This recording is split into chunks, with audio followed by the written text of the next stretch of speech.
అమెరికాలో మళ్ళీ కాల్పులడం జరిగింది. ఈ విషయం గురించి ఇప్పుడు మాట్లాడుకుందాం. అమెరికా కాలమానం ప్రకారం నార్త్ కరోలినాలోని సౌత్ పోర్ట్లో అమెరికన్ ఫిష్ కంపెనీ అనే రెస్టారెంట్లో అమెరికా కాలమానం ప్రకారం శనివారం సెప్టెంబర్ 27, 2025 రాత్రి 9 గంటల సమయంలో, అంటే మన ఇండియా కాలమానం ప్రకారం ఆదివారము ఉదయం 7 గంటల సమయం అప్పుడు సౌత్ పోర్ట్లోని అమెరికన్ ఫిష్ కంపెనీపై జరిగిన కాల్పులకు ఓక్ ఐలాండ్కి చెందిన నైజెల్ ఎడ్జ్ అనే వ్యక్తి చిన్న పడవ నుండి రెస్టారెంట్లో గుమికూడిన వారిపై కాల్పులు జరిపాడు. ఈ దాడిలో 3 మృతి చెందగా 8 మంది గాయపడ్డారు అని అధికారులు చెబుతున్నారు.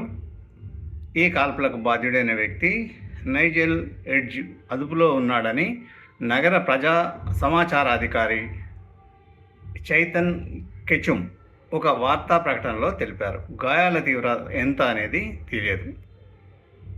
ఈ కాల్పులు అమెరికాలోని బార్లు, రెస్టారెంట్లు, షాపింగ్ సెంటర్లు, పాఠశాలలు మరియు తుపాకీ హింసకు గురైన ఇతర ప్రదేశాల జాబితాలోకి చేరుతున్నాయి.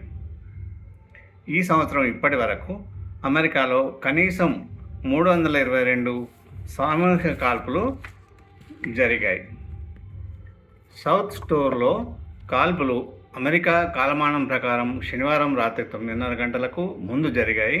అంటే ఇండియా టైం ప్రకారం ఆదివారం ఉదయం 7 గంటలకు ముందు జరిగాయి. ఒక పడవ బార్ వద్దకు చేరుకుంది.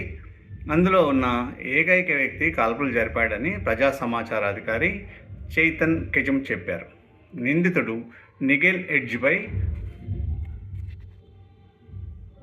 3 ఫస్ట్ డిగ్రీ హత్య కేసులు మరియు 5 హత్య కేసులు నమోదు చేసినట్లు సౌత్ పోర్ట్ పోలీస్ చీఫ్ హడ్ కోరింగ్ ఆదివారం ఒక వార్తా సమావేశంలో తెలిపారు.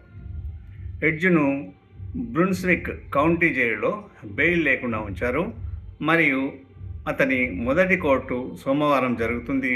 కాల్పులకు గురైన బాధితులలో ఎక్కువ మంది పట్టణాన్ని సందర్శించే పర్యాటకులని స్థానిక జిల్లా న్యాయవాది జాన్ డేవిడ్ అన్నారు.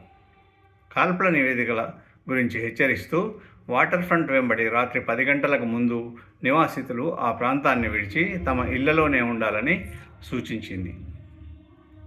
అకారణంగా కాల్పులు జరిపే వ్యక్తులకు అనేక లక్షణాలు ఉంటాయి.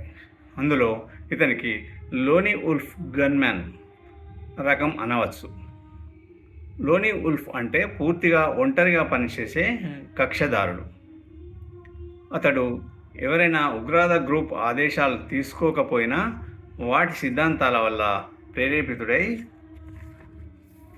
ఉండవచ్చు. సాధారణంగా అతనికి వ్యక్తిగత ద్వేషం, ప్రతీకారం లేదా రాజకీయ మతపరమైన ప్రేరణ ఉంటుంది. యాదృచ్ఛికంగా ఎవరైనా కాల్చడం కాకుండా ఒక నిర్దిష్ట వ్యక్తి, సమూహం లేదా ప్రదేశాన్ని ఎంచుకొని దాడి చేస్తాడు.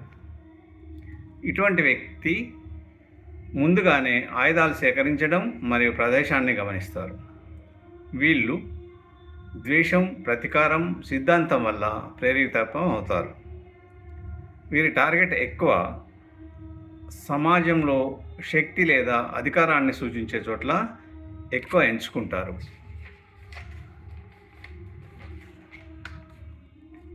చాలామంది మానసిక పరిస్థితి, ఒంటరితనం, విస్మరణ లేదా సమాజం నుండి వేరుపడిన భావన కలిగి ఉంటారు. కొందరిలో మానసిక సమస్యలు, అనుమానభావం లేదా భ్రమలు కనిపిస్తాయి.